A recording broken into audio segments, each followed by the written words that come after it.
Welcome to Eye on Africa. I'm Molly Hall. Here's what's coming up in today's show. Ivory Coast's Simone Gbagbo goes on trial for crimes against humanity. Proceedings held in Abidjan after the ICC arrest warrant was rejected. Nigeria marks the anniversary of its civil war with bloodshed. At least 10 people are killed during protests by pro-Biafra campaigners. Plus, a new French smartphone app looks to help people with naturally curly hair find just the right hairdresser. But first, the former First Lady of Ivory Coast is on trial. Simone Gbagbo is accused of crimes against humanity in connection with the 2010 post-electoral violence. The trial is being held in a domestic court after the government rejected Gbagbo's extradition to the International Criminal Court in The Hague. Well, that's the court that her husband faces. But rights groups have slammed the Abidjan proceedings as flawed. Here's this report from our correspondents. All smiles as Simone Gbagbo is greeted by supporters in the courtroom. Ivory Coast's former First Lady stands trial for crimes against humanity. She's already serving a 20-year jail sentence for crimes against the state. I'm waiting for justice to be done for the victims. There should be justice for them. They have suffered so much. The wife of former President Laurent Gbagbo is accused of overseeing a committee that organized reprisals against her husband's rivals in 2010. More than 3,000 people died after Laurent Gbagbo refused to cede the presidency to his rival and current president, Alassane Ouattara. Some say that Simone Gbagbo's trial is a sign of President Ouattara's bias. Because the Ivorian authorities want Mrs. Gbagbo to be convicted, this court was chosen to do just that. This is political justice taking its orders from political powers. The president denies these allegations, but Tuesday's trial has already been dealt a blow. Human rights groups representing some of the victims have pulled out, saying that Simone Gbagbo's case had been rushed to trial without a full investigation. Next, Nigeria marked the anniversary of its civil war with deadly protests. At least 10 people were killed today during a pro-Biafra demonstration. The unrest took place in Onitsha in Anambra State, and this was back in 1967. Separatists declared the independent Republic of Biafra. Well, that civil war followed, and it lasted until 1970 and left more than 1 million people dead, many of them from starvation and disease. Well, for more on today's events, we can cross to Chika Odua, who joined us on the line from Abuja. Chika, tell us more about what took place today. You know, all weekend, from Sunday up until today, there have been rallies put in place by these pro-Biafran separatists. And again, they were just commemorating the 50 years since the declaration of the failed state of Biafra. They coalesced together on the streets, singing solidarity songs, of course, just also trying to, again, remind the Nigerian government that its aim is to actually create a separate state of Biafra, and also to, again, to just remember those lives who were lost during the Nigerian Civil War. So, again, what happened was that they came face-to-face with security officials who deemed the rally too flamboyant, too destructive, and just pretty much a nuisance on the societies. That's why they actually had a violent confrontation with police and security forces. Tell us what exactly is behind the Biafra movement. Well, really, the Biafra movement, it stems from people within the southeastern region of Nigeria. These are called the Igbo people, and they're millions of people strong, and they've felt a sense of being marginalized by the Nigerian federal government. In 1967, many of them were killed.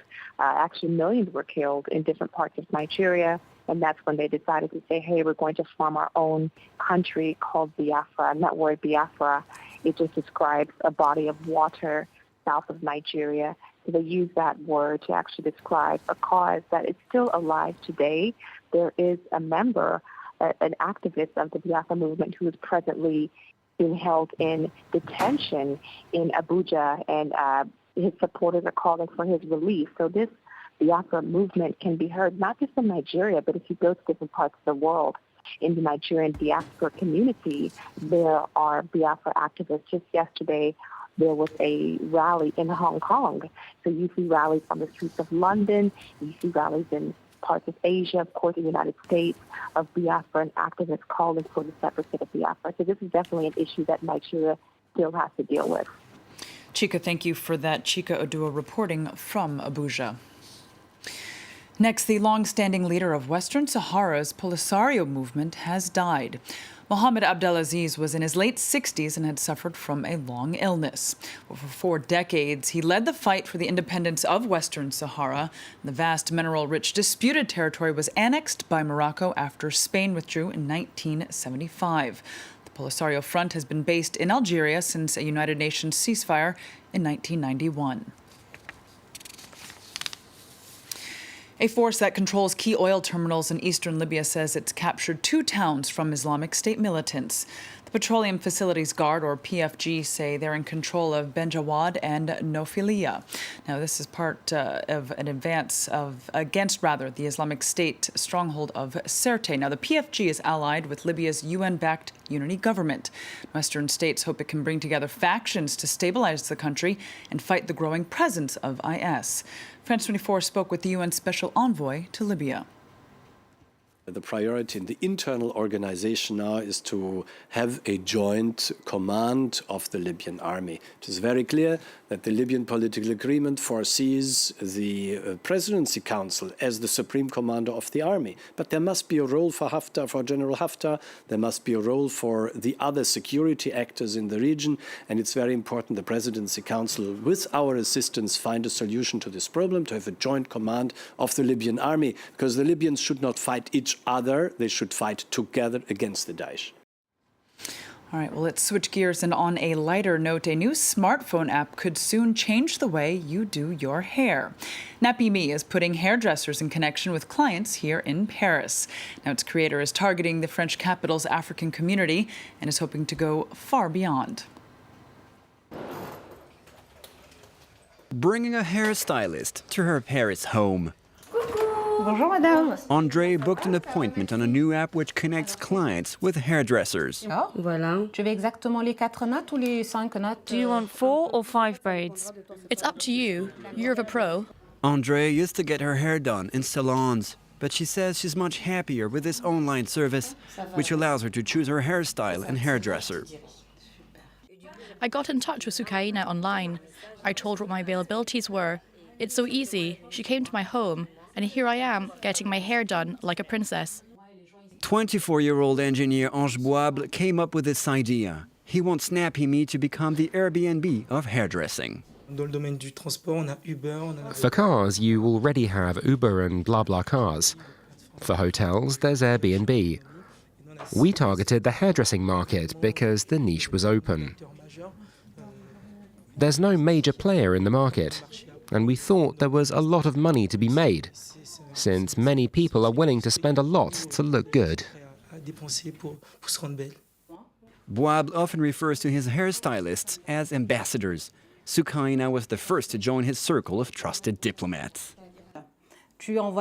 What reassured me is that not everyone can join this network. There are rules. First, you need to apply, then the company gets back to you and trains you for a day. That's something I like about Nappy Me. It's for professionals only.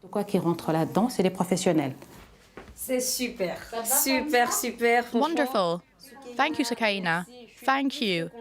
I am more than satisfied. As for now, the service is only available in the French capital, but Boable hopes to expand it to the rest of the country, and why not, to the rest of the world.